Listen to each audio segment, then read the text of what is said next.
Thousands of federal workers continue to work through the government shutdown, many not receiving a paycheck as lawmakers on Capitol Hill go back and forth about border wall funding. CBS 4's Stephen Seeley sat down with a local federal worker about his fears if the shutdown continues. Stephen. Well, around 800,000 federal employees are feeling the effects of the shutdown, but some are feeling the effects more than others.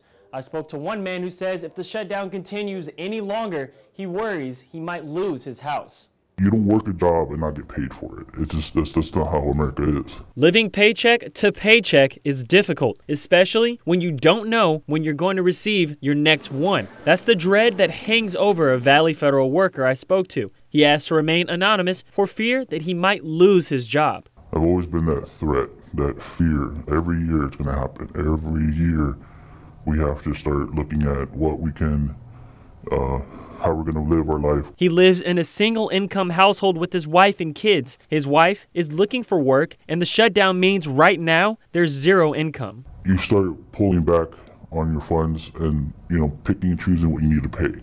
So you pay the basics. Government shutdowns are something he's used to. Being a federal employee for close to 20 years, he's seen his fair shares of struggles. He's lost homes and cars due to missed payments. And it's just a domino effect. It doesn't necessarily have to be right immediately when it happens.